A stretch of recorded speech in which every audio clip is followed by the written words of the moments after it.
I drive a EVO 6.5 Tommi Mäkinen edition, 2000 model. It's got a 2.3 litre Nitto stroker. It's still got the original motor. All the hot side of the engine, all the turbo, the manifolds, the exhaust, it's all been custom fabbed here at Autotech.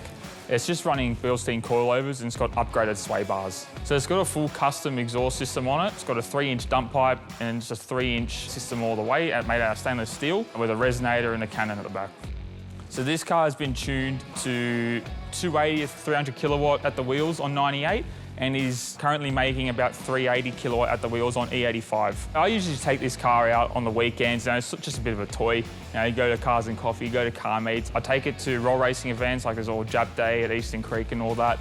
Yeah, it's just a fun thing to drive around. I've had the car for 4 years and the way the car price has been going recently, there's no intention of selling it. We're going to take the car out for a spin today, going to drive around Gorson. We're going to be with Spiro. He's going to be in the car, just giving us a bit of a run through about how he's gone about it, how he's tuned it, see how the car feels, how it drives. So Luke, we're in your EVO Tommi Mäkinen. Yep. We've had this car, I know you said 4 years earlier, but it is 5 years. Time flies now for fun. Yeah. We bought it off a personal friend of mine and he had the car for many years. The car was immaculate, only had like 70,000 kilometres on it when we bought it.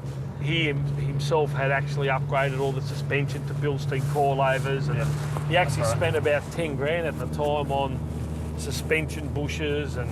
Pretty much everything under the car has been replaced in terms of suspension, nothing underneath is stock. Yeah, so he spent the money on it because he liked tracking the car and he used to do a few track days with it and then eventually just thought he got too old for it and offloaded it and we were lucky enough to grab it at the time at the right price too. So yeah, we've had it for 4 years and we did a bit of work where we tuned it on the factory ECU and we fixed up the exhaust and all that. Yep. Now since then, you wanted to get a bit more serious about it and you decided to, you wanted to go down the path of modifying it, stroking it and things like that. We had a conversation about it for a little while. Yeah, it was always on the cards to do something to the motor, so I've always wanted to do the 2.3 stroker and just wanted to get more power out of it.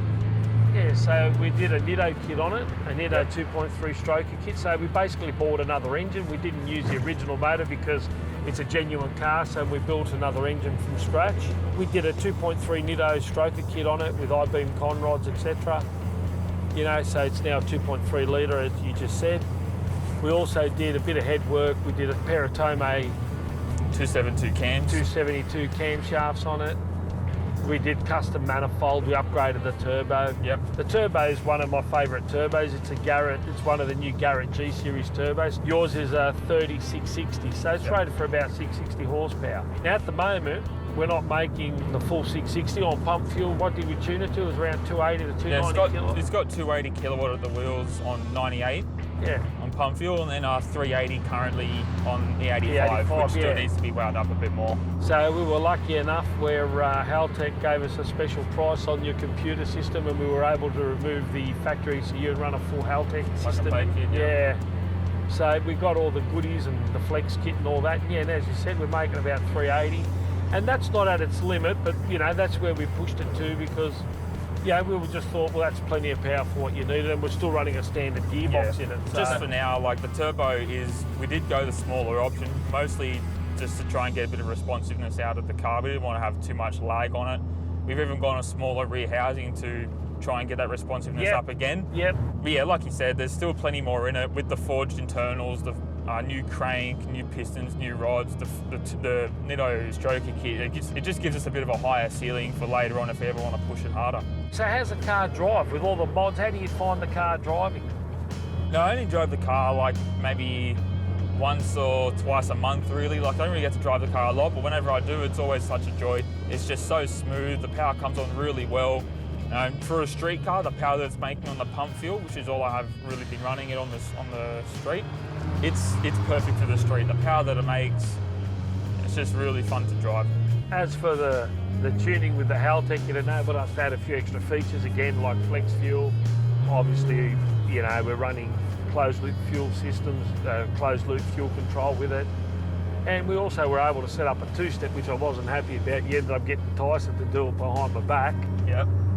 Yeah, I didn't want you to break your gearbox, and you got the old crackle tune in it, so when you back off, it pops and bangs.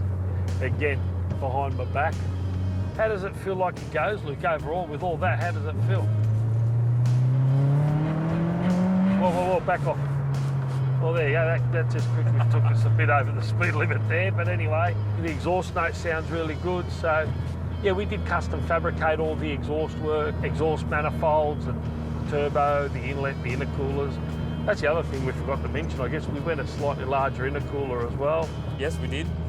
So overall, I reckon we got a good package. The car performs, it's got plenty of power, it's got plenty of stopping power, and it sounds great. Oh, of course. And of course, the last thing, it looks amazing. Yep. So I think overall, we built a nice car for you. Yep, definitely have. It's been really good.